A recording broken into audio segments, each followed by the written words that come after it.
दिवसीय बस्तर प्रवास पर पहुंचे भाजपा के राष्ट्रीय उपाध्यक्ष व पूर्व मुख्यमंत्री डॉक्टर रमन सिंह ने कांग्रेस सरकार पर जमकर हमला बोला है और बस्तर में किए गए भरोसे का सम्मेलन पर जमकर निशाना साधा है। डॉक्टर रमन सिंह ने आरोप लगाया है कि बस्तर में कांग्रेस का एक बड़ा तमाशा हुआ है। नाम दिया गया भरोसे का सम्मेलन।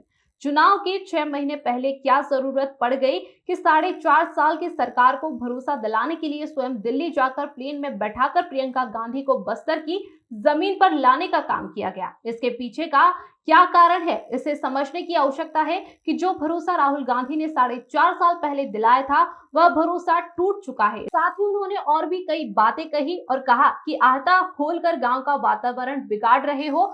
जिस प्रकार शराब की 30% की अवैध कमाई कर रहे हो, 30% अवैध पैसे का हिसाब ईडी निकालेगी। अब प्रियंका गांधी को बुलाकर नया वादा करने के लिए, भरोसा दिलाने के लिए ला रहे हो। सरकारी तंत्र का दुरुपयोग करते हुए बड़ी भीड़ के जरिए कांग्रेस ने अपने झूठे वादों को पूरा करने के लिए कामयाबी को छुपाने की कोशिश की है। डॉक्टर रमन सिंह ने कहा कि जिला पंचायत, जनपद पंचायत और लैंप्स स्तर के अधिकारियों को भीड़ जुटाने के लिए दस्तावेज मिला था जो भाजपा के पास मौजूद है। योगेंद्र सिंह बैस की रिपोर्ट।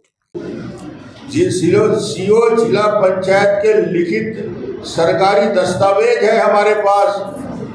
उस दस्तावेज में लिखा गया है प्रियंका गांधी के एक आयोजन के लिए, आयोजित सभा के लिए भीड़ इकट्ठा करने के लिए जिला पंचायत, जनपद पंचायत और लैंप्स और फैक्स के लोगों को आमंत्रित किया जाता है। सरकारी खर्चे से इतना बड़ा सम्मेलन करने का षड्यंत्र होता है। ये जरूरत क्यों पड़ गई? उस जरूरत पड़ने की वजह से छत्तीसगढ़ की जनता का, बस्तर की जनता का विश्वास खंडित हुआ है। बस्तर को ब्रांड बता रहे हैं। अरे माँ दंतेश्वरी की पुण्य धरती, यहाँ की संस्कृति, यहाँ की परंपरा, यहाँ की गौरवशाली इतिहास, बस्तर अपने आप में संपूर्ण है। इसके लिए ब्रांड बनाने की जरूरत नहीं है। ये मार्केट में जाने लायक चीज़ नहीं है। बस्तर में सबसे महत्वपूर्ण चल रहा है तेंदुपत्ता संग्रहण का समय है और तेंदुपत्ता संग्रहण की वास्तविकता क्या है उसकी जानकारी देना चाहता हूँ। हमने 1.5 दशक तक तेंदुपत्ता की खरीदी की। 25 दिन 20 दिन तेंदुपत्ता का संग्रहण होता था। अब धीरे धीरे समय घट के 3 से 4 दिन तेंदुपत्ता का संग्रहण होता है। न पैसा मिल पाता, न तोड़ाई हो पाती। अवैध रूप से तेंदुपत्ता का व्यापार चलता है। ये बोल रहे हैं कि हमने तेंदुपत्ता का कीमत बढ़ा दिया। मैं उसी तर्क पे आता हूँ। लोगों को, बस्तर के आदिवासी लोगों को, तेंदुपत्ता तोड़ने वालों को सीधा सीधा नुकसान हुआ है। एक आंकड़े जो मैं विधानसभा में जिस बात को मैंने कहा था, तेंदुपत्ता की खरीदी भारतीय जनता पार्टी के शासनकाल में 2017 का उदाहरण देता हूं मैं। 17 लाख मानक बोरा खरीदे थे 2017 में और 2021 में भूपेश बघेल के आने के बाद, सरकार बनने के बाद सन 2021 में 13 लाख मानक बोरे में ला के रख दिया है। कहाँ है 17 लाख और कहाँ 13 लाख? मैं आपको आंकड़े बता रहा हूँ। भारतीय जनता पार्टी के शासनकाल में संग्राहकों को जो बोनस मिलता था, एक साल का ही आंकड़ा बता दूं, जो हर 2017 का 749 करोड़ का बोनस मिलता था 2500 तोड़ाई के बाद। अब वो बोनस की राशि घट के 110 करोड़ में आकर रुक गई है। दारू जब मैं नहीं जानता और अकेला लखमा जानता है तो गंगा जल और गीता हाथ में लेके सबगंध खाने के लिए मैंने थोड़ी कहा था। मैंने दबाव डाला था कि उसके ऊपर की कसम खाओ। गली गली में महिलाओं के साथ वादा किसने किया था? झूठा वादा करके वादा तोड़ने का बात हम कहते हैं कि तुमने जानबूझकर चुनाव जीतने के लिए छत्तीसगढ़ के बहनों के साथ धोखा दिया था, मजाक किया था और इसका बदला हमारी बहनें लेंगी। सवाल इस बात का है कि परंपरा जहाँ है उस परंपरा को कायम रखा जाएगा, मगर शराबबंदी अलग चीज। कार्यक्रम प्रियंका गांधी का स्पॉन्सर्ड था। जो स्क्रिप्ट उनको दिया गया उसको उसने पढ़ दिया।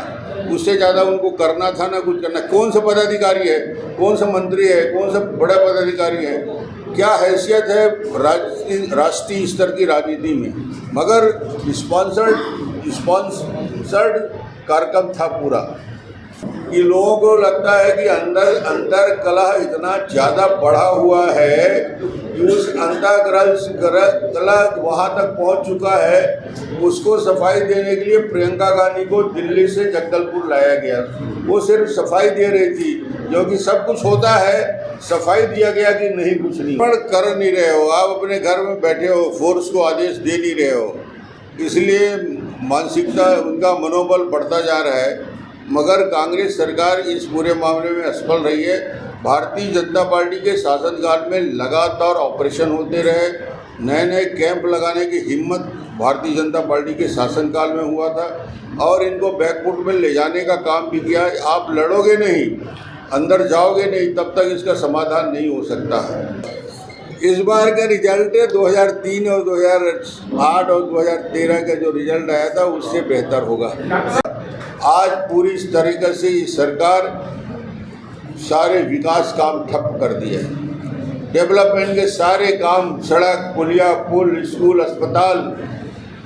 बस्तर में हम लोगों ने एजुकेशन हब की कल्पना की थी, प्रयास के माध्यम से प्रयास किया था, बच्चों को हायर एजुकेशन में जाने के लिए रास्ते खोले थे, यहाँ के मेडिकल कॉलेज, यहाँ के हॉस्पिटल की व्यवस्था को ठीक करने का प्रयास किया था।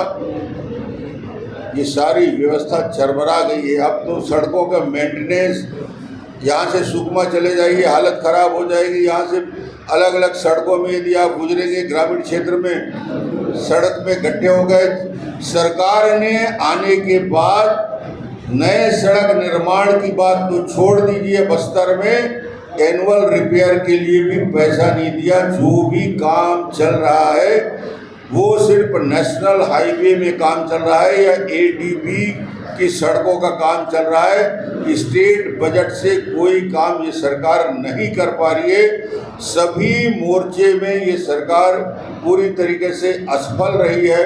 ये सरकार की असफलता इस बात को दिखाता है कि आज समाज के सभी वर्ग आंदोलित हैं और तेज आंदोलन कर रहे हैं।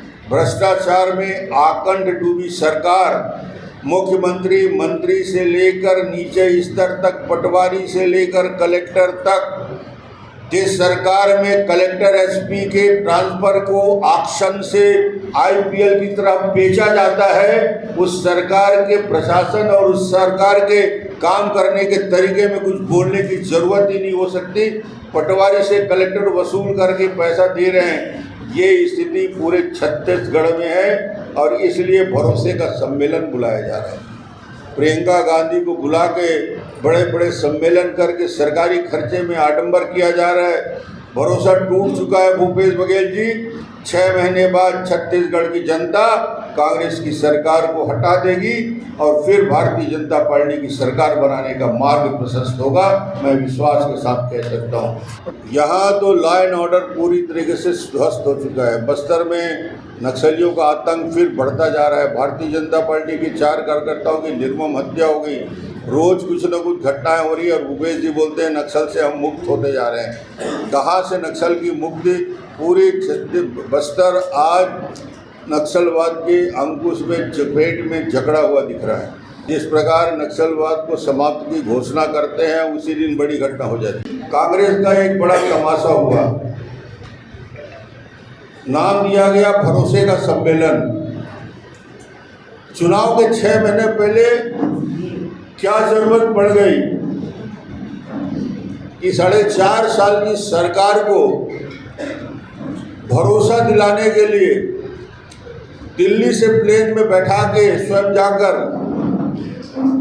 प्रियंका गांधी को बस्तर की जमीन पे लाने का काम किया? क्या कारण है? इसको समझना और सोचने की जरूरत है कि जो भरोसा राहुल गांधी ने 4.5 साल पहले दिलाया था वो भरोसा टूट चुका है, खंड खंड हो चुका है। राहुल गांधी की उपस्थिति में मुख्यमंत्री भूपेश बघेल ने वादा किया था, वो वादा था छत्तीसगढ़ में हम पूर्ण शराबबंदी करेंगे। अब वही भूपेश बघेल कह रहे हैं लोग शराब पीना बंद कर दें तो शराबबंदी हो जाएगी। जब शराब पीना बंद कर देंगे भूपेश जी तो आपसे पूछने की जरूरत नहीं है जिस प्रकार गांव गांव में अवैध रूप से शराब बिचवा रहे हो, अहाता खोल के गांव का वातावरण बिगाड़ रहे हो, जिस प्रकार शराब से 30% की अवैध कमाई कर रहे हो, 30% पैसा अवैध रूप से कहाँ जाता है उसका हिसाब आज तक नहीं दिया, शायद ईडी उसका हिसाब निकाले। वो वादा को भूल गए।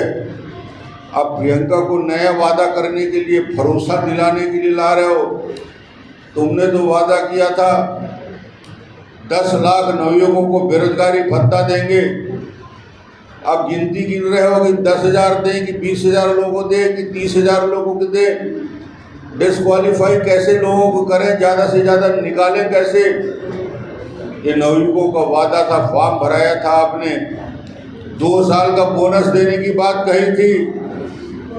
जैसे ही सरकार बनती है 2 साल का बोनस देंगे।